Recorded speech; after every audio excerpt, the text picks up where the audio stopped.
Stabiliser ഇല്ലാതെ പ്രവർത്തിപ്പിക്കുന്ന Canon ഫോട്ടോകോപ്പിയർ മെഷീൻസിൽ low voltage അല്ലെങ്കിൽ വോൾട്ടേജ് വേരിയേഷൻസ് ഉണ്ടാകുമ്പോൾ വരുന്ന ഒരു എററാണിത്. ഇത് ഫിക്സ് ചെയ്യാൻ വേണ്ടി നമുക്ക് സർവീസ് മോഡിൽ കയറി എറർ റീസെറ്റ് ചെയ്താൽ മതിയാവും. അത് എങ്ങനെ റീസെറ്റ് ചെയ്യാം നമുക്ക് നോക്കാം. സർവീസ് മോഡിൽ കയറാനായിട്ട് ആദ്യം സെറ്റിങ്സ് പ്രസ് ചെയ്യുക. സെറ്റിങ്സ് പ്രസ് ചെയ്തതിന് ശേഷം റീസെറ്റ് കീ, അതിനുശേഷം ബാക്ക് കീ, അതിനുശേഷം വീണ്ടും നമ്മൾ സെറ്റിങ്സ് പ്രസ് ചെയ്യുമ്പോൾ സർവീസ് മോഡിലേക്ക് കയറും. സർവീസ് മോഡിൽ കയറി കഴിഞ്ഞാൽ ആദ്യത്തെ ഓപ്ഷൻ കോപ്പിയർ സെലക്ട് ചെയ്യുക.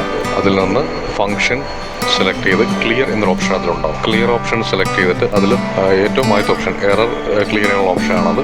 അത് എക്സിക്യൂട്ട് ചെയ്താൽ മതി, എറർ ക്ലിയർ ആവും. ആ ഓപ്ഷൻ എക്സിക്യൂട്ട് ആയതിനു ശേഷം പ്രിൻ്റർ റീസ്റ്റാർട്ട് ചെയ്യും.